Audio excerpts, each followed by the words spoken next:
After 140 levels, our journey in the hardest Plants vs Zombies mod ever has come to an end. And today, I'll be making a tier list to rank all the plants in this mod. Let's get started. I won't be ranking these plants as they are too different to the other plants to fit well into the tier list.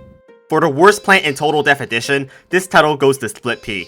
This plant is absolutely useless against Rigor zombies since it doesn't stop the bucketheads from being spawned on top of our defense. Even against pole vaulters and imps, this plant is garbage since both of them insta-kill your plants, so there's not even time to utilize the backward shots before your defense is already dead. It's pretty fair to say that this is the most useless plant in the entire mod. Sea Shroom is not much better than the worst. With a slow recharge, low health, low damage, and low range, it's not a good staller, not a good defender, and serves no purpose.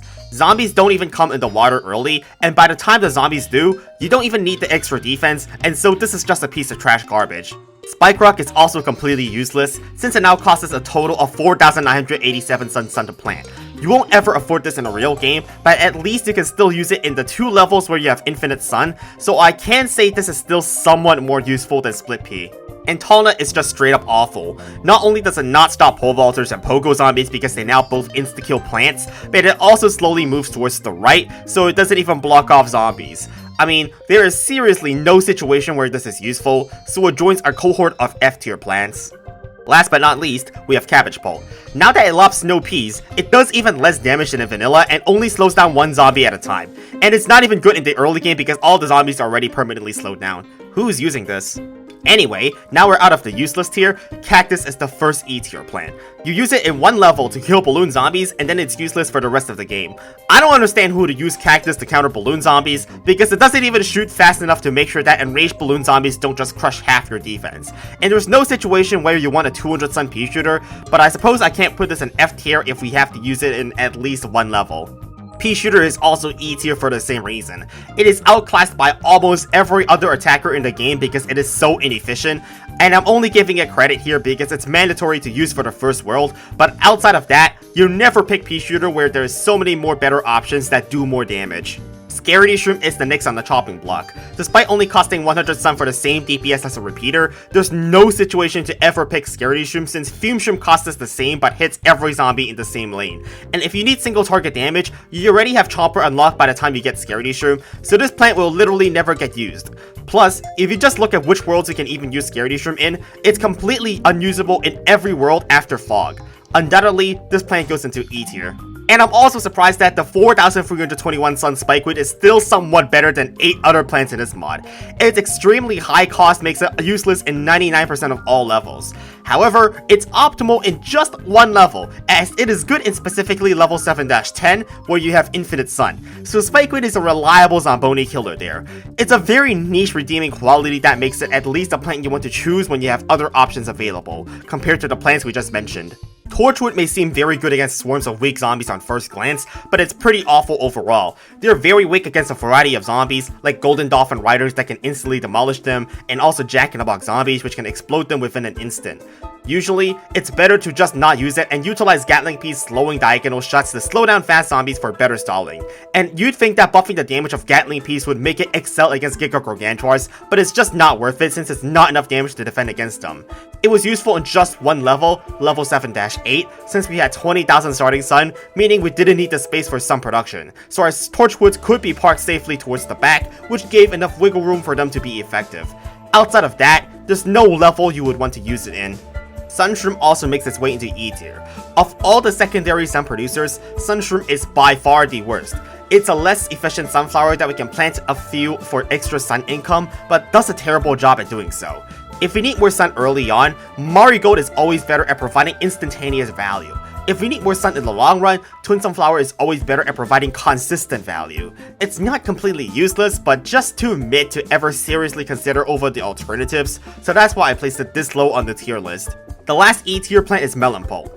Although it now shoots 50% faster than in vanilla, it's absolutely terrible. With low single target damage, 3 of them can't even deal with a Gargantuar without extra help. Their low damage makes them suck even more against fast zombies like Jack-in-the-Boxes, which they are completely unable to stop even with the help of Magna Shroom.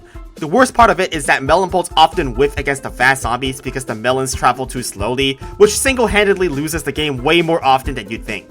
There is an endless list of reasons why they're bad, and I just can't find any level where you can effectively utilize melon bolts, so I really can't put them anything higher than E tier. And now we're out of the trash tier of plants, Snow Pea is our first plant in D tier. Slowing down even just one zombie at a time makes it much easier to deal with pole vaulters when paired with chompers, and at least it does a decent amount of damage. However, it's outclassed by pretty much every other plant that can slow things down besides Cabbage Bolt since it's still space inefficient, and there's no reason to use Snow Pea after you unlock Repeater and Blover, so it goes to D tier. I'm placing Repeater in D tier. It's a decent early game plant that can kill off the Bronco zombies, but against the stronger threats, it just completely folds. On its own, it's completely outclassed by Chomper in terms of cost efficiency, space efficiency, and every other aspect. With some extra effort, you'll be able to utilize them effectively in the earlier worlds, but they become pretty obsolete once you're past that, and there's just no reason to ever choose it unless you're going for a Gatling Pea lineup. You hate to see it, but Repeater is just below average in this mod. Planter might be the strangest plant in this mod, being a 500 sun plant that explodes upon death, and having a super slow but strong attack every 10 seconds that 2-shots cone at zombies. Unfortunately, utilizing this attack is almost impossible because it attacks so infrequently, which makes it extremely inconsistent against fast zombies like pole vaulters. Even against slower zombies, its attack is not strong enough to clear out high health threats like talented zombies fast enough, which makes it inferior to Gloomshroom. It's pretty much only useful as a 500 sun cherry bomb in certain levels, which is surprisingly still better than many of the plants in this mod because of how easy everything just dies. But now onto the only new plant added in this mod, the Giant Walnut, and it's pretty bad. It's basically the same as the original Tall Nut, but pushes back zombies in its lane when placed. This ability is basically useless because of how slow the recharge is, and it's pretty much impossible to get value from Giant Walnuts without them just dying to some zombie that insta-kills your plants.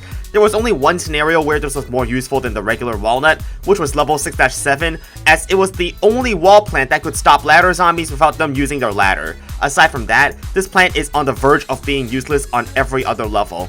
Hypno Shroom was one of the worst plants in the original game, and it even got nerfed in this mod, where it now vaporizes the zombie that eats it instead of hypnotizing it. There's almost no reason to use this, considering a plant that costs only 50 sun more can nuke the entire board. The only situation this is even better than Squash, which is actually a cheaper plant, is against football zombies during nighttime, and this scenario matters in just one level in the entire mod. But guys, what about the imp from Simon Says? Okay, I guess I'll put it in D tier, but that doesn't change the fact that Hypno Shroom is awful. It might surprise you, but Puff Shroom is much less useful in this mod despite being unchanged from vanilla. The fact that 8 times more zombies spawn in the TD mod is the single biggest problem for Puff Shroom, as they get extremely easily overwhelmed early on.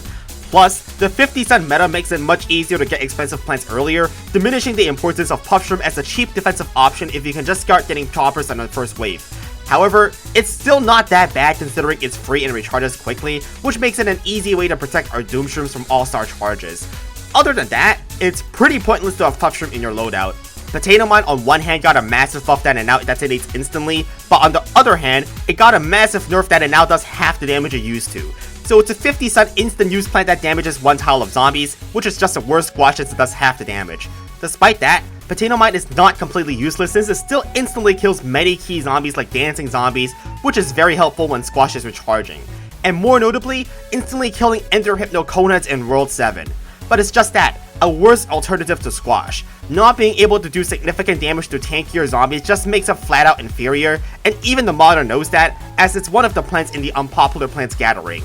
Unfortunately, I have to put my favorite plant from the original game in D tier. Wintermelon was one of the best plants of vanilla, but now they cost more and also attack slower. The attack speed nerf was so detrimental that Wintermelons can't even deal with backup dancers quickly enough anymore, making them practically useless as an attacking plant. But even as just a support plant, they aren't good enough since it's not worth investing several thousand sun and 2 seed slots into slowing down the zombies when Blover can do the same trick for much cheaper and only 1 slot. The only scenario where you want Wintermelon is against Walnut and Tall Nut zombies, as Blover cannot slow them down, which is only relevant for like 1 level in the entire mod. It's quite sad that many of the good plants from the original game are just bad in the TD mod. Gatling Pea is the first plant in C tier. Now shooting 6 regular peas as well as snow peas diagonally every burst, it's the most space efficient attacking plant in the game, able to kill Conehead zombies before they even step onto the lawn. With built-in slowing as well as high DPS, the Gatling Pea strategies can deal with most threats like dancing zombies and jack-in-the-box zombies with ease. On their own, they can easily beat all the levels before World 5 with no trouble. However, in the latter half of Adventure Mode, Gatling Peas just fall off completely as the zombies start getting way stronger, and free flag levels become commonplace. On these longer levels, their extremely slow recharge means we simply can't plant enough of them fast enough to keep up with the difficulty ramping. Most importantly, we literally cannot use it on the roof stages because it's a straight shooter, which instantly invalidates it for 20% of all levels. So while Gatling P feels amazing at first glance, it's too inconsistent in the later levels to justify a spot higher than C tier.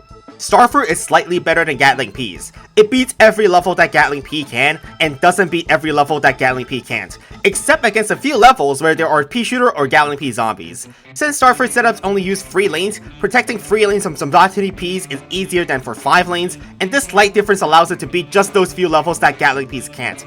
Otherwise, Starfruit setups simply don't do enough damage to beat the levels with tougher zombies like Zombonis, just like how Gatling P cannot.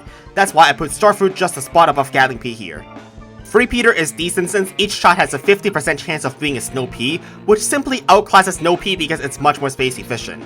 Its super fast recharge also lets us spam lots of them very quickly to rebuild our defense when we're in danger and help push those last few waves to survive. In addition to that, pairing it with Starfruit makes it even more effective as Free Peter slows zombies down and output reliable damage, while Starfruits do massive but unreliable damage. However, it basically suffers the same problems as Starfruits and Gatling Ps do, which is that it simply has too low damage output to match the zombies in the TD mod, so it's going into C tier as well, just above Starfruit.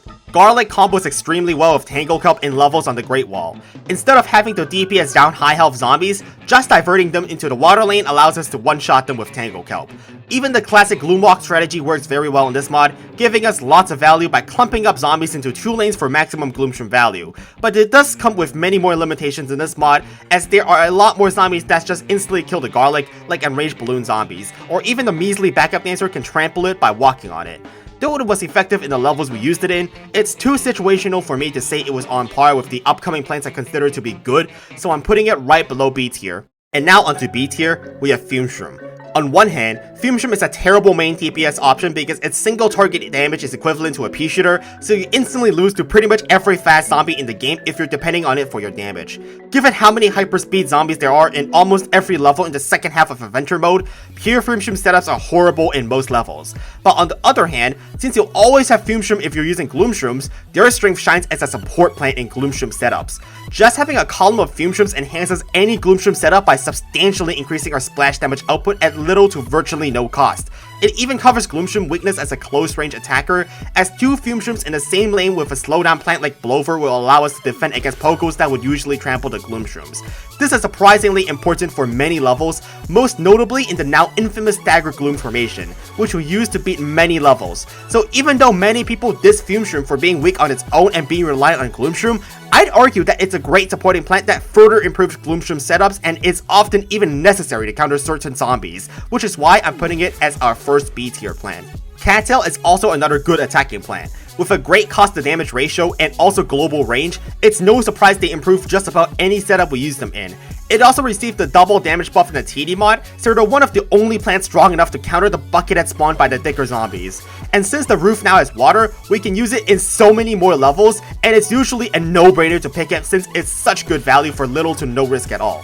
It also opens up strategies like pairing the Fume-Shroom with Cattails, where Fume-Shrooms do max splash damage while Cattails' high single target damage cleans up the fast zombies. It's even used with the dumb strategy in several levels on the Pool and Fog, where it's an efficient counter to all the fast zombies that would usually be problematic, allowing us to focus all our instant kills on the slow-moving zombies instead. All in all, very versatile and very effective in many loadouts, but just not good enough to use on the hardest levels like in World 10 levels, where the water ambushes instantly kill them, so it's a solid B tier plant. But for supporting attacking plants, it really doesn't get better than Kernel Pole. Their buff might seem small at first, but they're now incredibly reliable at stalling individual zombies, making them great against Sunflower zombies to stop Gravestone spawning, which was used by other players who beat some of the hardest levels that even I couldn't do. Moreover, its stun allows us to deal with fast zombies, stopping ladder zombies in their place and gives us valuable time to kill them off. Not only that, it's even useful to halt danger zombies in place so we can get more Copkin and value by grouping them up, and you can even do this with Gloomshrooms so we can DPS down Giga Gargantuars without them taking a swing on our defense. It's undeniable that Kernel Pole is useful in many situations and sometimes even irreplaceable, earning it a respectable B tier as well. Twin Sunflower is often overlooked because its effects are not clear immediately, but the simple space efficiency of having 2 sunflowers on one tile is so important on longer levels like level 8-7. It's here where you see the extra sun in the long run come into play when we're constantly replanting cob cannons throughout the level.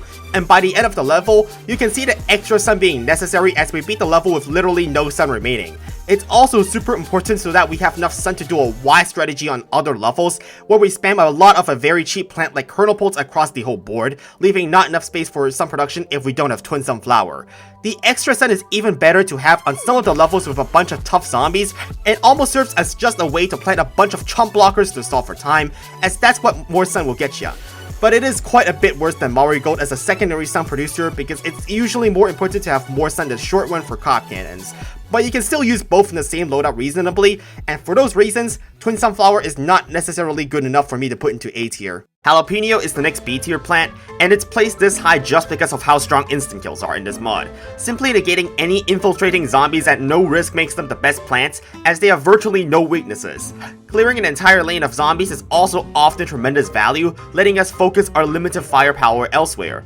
Plus, Jalapenos kill off Gargantors and the imps they throw in one fell swoop, which no other instant kill can do, making them a good choice on many levels. And of course, can't forget that their ability to melt ice trails is the only reason we can beat Bobsled Bonanza by giving us extra space to plant some producers.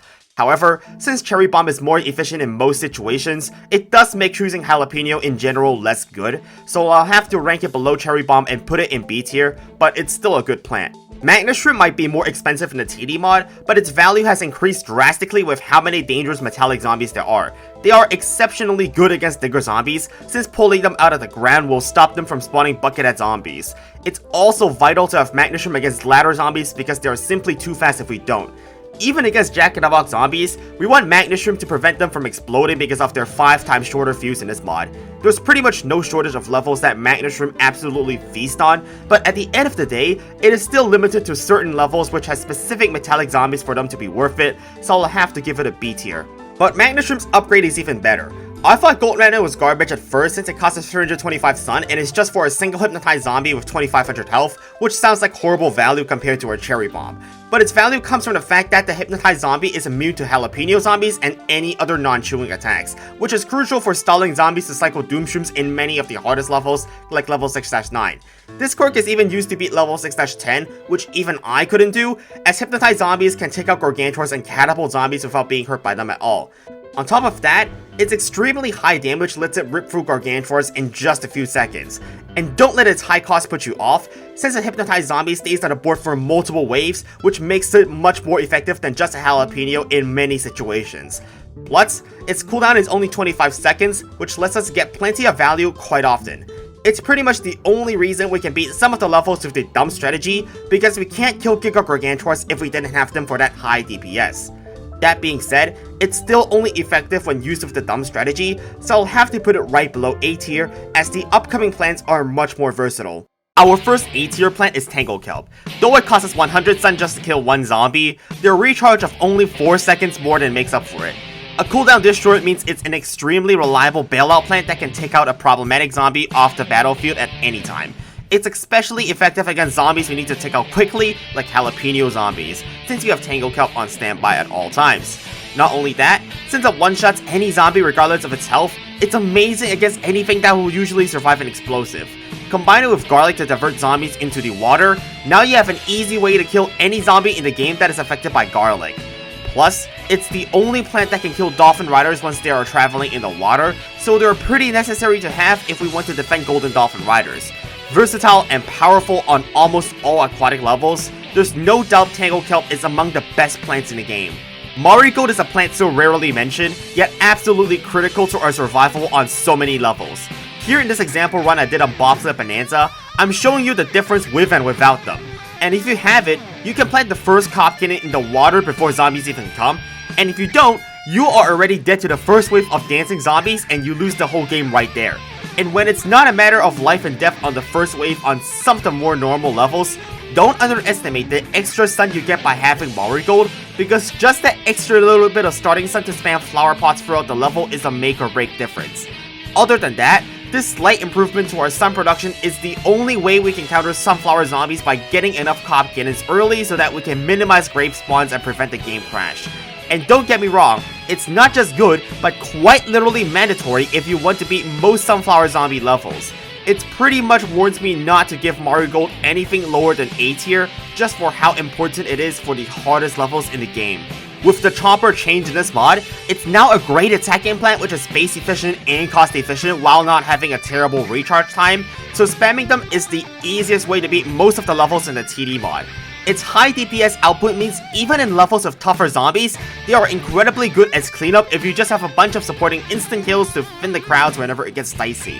In fact, Chomper's high single target is the only reason that one of the toughest levels in the game, level 7-5, is even beatable in the first place, which is mind-blowing that it was the key to having enough damage output to deal with the Dolphin Riders. But as good as they are single target wise, it is still overshadowed by Gloomshroom on most levels because Chompers lack crowd control, which becomes more important the further we go. So that puts Chomper at a solid A. For just 150 Sun, you can clear half of an entire wave, making Cherry Bomb one of the most powerful plants in the game. It's an obscenely consistent, risk-free, and efficient form of crowd control with no strings attached. You can use it to thin out the crowds for Chompers, and you can also use it with Gloomshroom strategies to weaken an entire wave, or you can just use it as a get-out-of-jail-free card to kill an infiltrating zombie. Even against high health targets, Cherry Bomb will cut their health down so that our other plants can clean them up quickly afterwards. There's pretty much no scenario where it's not good, and it's so easy to use as well, which is why it earns its spot at high A tier in the TD mod. But Squash is an even better instant kill than Cherry Bomb, and is not even mainly because of its main attack. I'm talking about the 25% chance it gets for every zombie killed to freeze the entire lawn. This ability is extremely overpowered considering it's just a free ice stream a lot of the time, which is a bailout to stall for time whenever we are in trouble. And its main attack is still amazing, considering how good it is at cleaning up big zombies like Gargantuars for so cheap. The most important thing is that you can stock them up early to use later, and this gives us the flexibility of having Squash in the pocket, but still having a reliable counter against Ghost Bucketheads at any time. This flexibility as a cheap instant kill, cleanup plant, and also sometimes a stalling plant easily makes Squash one of the best plants in the game.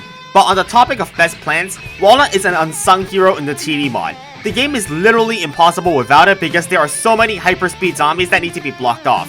And against pea shooter and Gatling pea zombies that fire massive amounts of Zombottany peas at us, Walnut is the only way to counter them thanks to their fast recharge that lets us constantly replace them, unlike any other wall plant that all have slow recharge. But that's not all. The thing that takes Walnut beyond just a good plant is that they work in any loadout to improve our damage efficiency by grouping up waves of zombies. With cob cannons, having zombies from multiple waves grouped together allows us to get extra explosive value. This works even better with Gloomshroom, as their splash attack gets more value the more zombies are grouped up. Being necessary on so many levels while also improving the efficiency of most defenses, Walnut is only a bit short of the upcoming S tier plants that are straight up overpowered. And to start S tier, Gloomshroom is easily the best attacking plant in total definition. Its damage buff in the TD mod means that even Gargantuars don't stand a chance when we're using a Gloom Wall setup. That's not even mentioning that it does splash damage, so even in 4 flag levels, Gloomshroom can hold up on its own and deal with hordes of zombies with ease. It's especially powerful when paired with Pumpkin or Walnuts to hold zombies in place so that we can get massive damage without putting the Gloomshroom at any risk. That would mean its typical weakness is anything that bypasses wall plants, but that's not even an issue if we just support them with Fume Shrooms, since they'll make quick work of the problematic threats like Pole Vaulters and Pogos. Even against Giga Gargantuars that we can't deal with using Fume Shrooms, we can just use Imitator Ice Shroom to hold them in place, and we'll be able to DPS them down with Gloomshroom quickly enough and reliably defend them, which truly goes to show how insane its damage output is. Even against hyperspeed zombies, Magnishroom will stop them in their tracks, and Gloomshroom will clean them up extremely quickly. With virtually no weaknesses other than Sunflower Zombies and so many plants that pair well with it, Gloomshroom is the hallmark of an overpowered plant in the TD mod. But what's better than Gloomshroom would be the plant that pairs the best with it. Pumpkin already has amazing synergy with Gloomshroom, allowing it to DPS down zombies close up without getting destroyed. But now that it also transforms into a Squash on death, it will kill whatever is threatening the Gloomshroom and also freeze everything on the board a lot of the time, which is just absurd value for 225 Sun. It's so stupid because you can stock up so many pumpkins throughout a level, and when your defense is about to get destroyed, you'll get 3 board-wide freezes to bail out of the situation.